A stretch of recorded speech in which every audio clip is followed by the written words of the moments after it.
السلام علیکم ورحمۃ اللہ۔ آج میں جس شخصیت کا روحانی اور علمی تجزیہ دینا چاہتا ہوں وہ ہیں ایلان مسک، معروف امریکی بزنس مین۔ ان کے بارے میں کچھ باتوں کا معاملات کا ذکر کرنا چاہتا ہوں۔ ان کے لیے بہترین وقت کا آغاز 2003 کے بعد سے ہو چکا تھا، جس میں کئی معاملات میں انہیں مدد ملنی تھی، بڑے سیٹ اپ لگانے میں، بڑے اسٹارٹ اپ شروع کرنے میں اور معاملات کو آگے بڑھانے میں ان کے لیے کافی آسانیاں بھی تھیں اور انہیں میدان بھی مل چکے تھے۔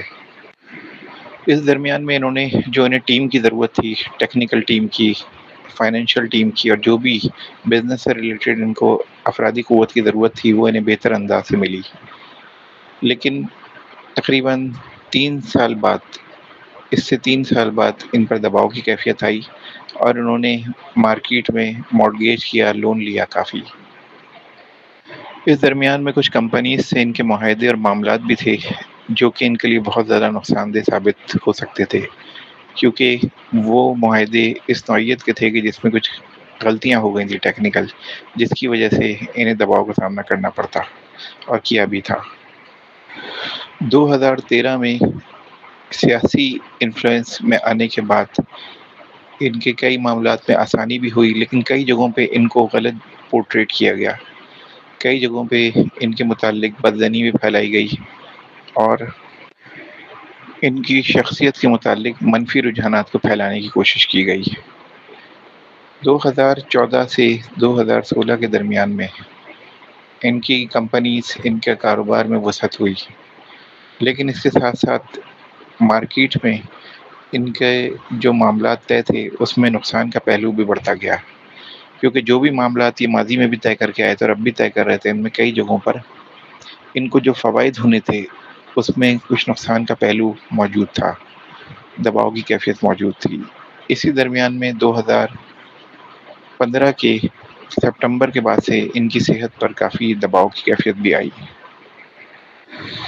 2022 ان کے لیے بہت اچھا سال تھا اس حوالے سے کہ انہیں بزنس پارٹنرز اور کئی ایسے بزنس سے ریلیٹڈ لوگوں کے ساتھ ملا جس سے انہیں کافی فائدہ ہوا۔ سیاسی لحاظ سے بھی انہیں کافی بہتری ملی۔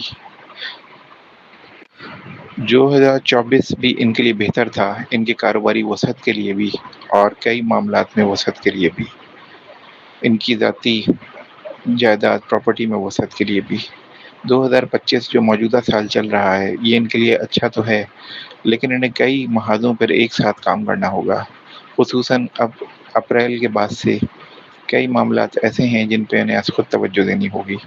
ان کی مصروفیت بہت زیادہ بڑھ سکتی ہے، کاروباری سرگرمیوں میں انہیں فائدہ ہو سکتا ہے اور کئی لوگوں سے بیک وقت انہیں ڈیل کرنی ہوگی اور یہ ان کے لیے فائدہ مند ہو سکتی ہے، لیکن یہ سب کچھ 27 مئی تک مکمل ہو جانا چاہیے۔ اس کے بعد جو معاملات ہوں گے اس میں 1 ڈیڑھ مہینے کا وقفہ دینا چاہیے، کیونکہ وقفہ نہ دینے کی صورت میں کاروباری معاملات پہ دباؤ بہت زیادہ بڑھ جائے گا۔ مارکیٹ لائبلٹی بھی ان پہ بہت زیادہ بڑھ سکتی ہے۔ جون میں ڈونلڈ ٹرمپ اور ایلان مسک دونوں پہ دباؤ آ سکتا ہے جو کہ آئے گا، اور دونوں پہ کچھ مخصوص قسم کے دباؤ ہوں گے جو ایک جیسے ہی ہوں گے تقریباً۔ سن 2026 میں خصوصاً سپتمبر سے ان کی صحت پر بہت شدید دباؤ موجود ہوگا جو کہ ان کے لیے نقصان دہ ہے۔ 2029 تک یہ معاملات رہیں گے جس میں صحت پر دباؤ اور کاروباری دباؤ بھی موجود ہوگا۔